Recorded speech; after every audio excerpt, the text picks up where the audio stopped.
അപ്പോൾ അതാണ്ട് നമ്മുടെ ബാക്ക് പാനൽ കവർ ഞാൻ ചോദിച്ചത് ട്രാൻസ്പെറൻ്റ് ആക്കട്ടെ എന്ന് ചോദിച്ചു, പക്ഷേ കസ്റ്റമർ പറഞ്ഞ് വേണ്ടെന്ന്. അതുകൊണ്ടാണ് ഞാൻ സെറ്റ് ചെയ്ത് കൊടുക്കുന്നത് അങ്ങനെ. അതുമില്ല കസ്റ്റമറിൻ്റെ സമയമില്ല, അതാണ് ഏറ്റവും വലിയ വിഷയം. അപ്പോൾ ഇല്ലെങ്കിൽ ഞാനിത് ഫുള്ള് ട്രാൻസ്പെറൻ്റ് നമ്മുടെ ഏതായിരുന്നു സാംസങ്ങിൻ്റെ ഏതോ ഒരു മൊബൈൽ ചെയ്തായിരുന്നു, A14 ആണെന്ന് തോന്നുന്നു, ട്രാൻസ്പെറൻറ്റ് ഫുള്ളാക്കി. അതിനുശേഷം വേറൊരു മൊബൈൽ ട്രാൻസ്പെറൻ്റ് ആക്കി, നമ്മൾ ഫുൾ ട്രാൻസ്പെറൻ്റ് ആക്കി സെറ്റാക്കി കൊടുത്തിട്ടുണ്ടായിരുന്നു. ഇതും ഞാൻ ചെയ്യട്ടെ എന്ന് ചോദിച്ചതാണ്, സമയമില്ലാത്ത ഒറ്റൊരു കാരണം കൊണ്ട് കസ്റ്റമർ പെട്ടെന്ന് ചെയ്ത് തരാൻ പറഞ്ഞിട്ടുണ്ട്, അതുകൊണ്ട് നമ്മൾ ചെയ്യുകയാണ്. അതുപോലെ തന്നെ ഞാനിപ്പോൾ റബ്ബർ ബാൻഡ് ഇട്ടത് ഉണങ്ങാൻ വലിയ സമയം കൊടുക്കുന്നില്ല, ഒരു 5 മിനിറ്റ് വെച്ചിട്ട് ഞാൻ കസ്റ്റമറെ എടുത്ത് കൊടുക്കാൻ പോകാം, കാരണം എന്ന് പറഞ്ഞാൽ സമയമില്ല.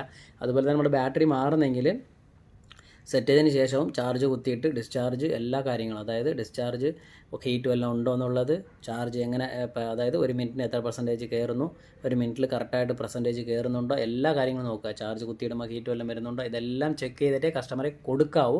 ഇതിൽ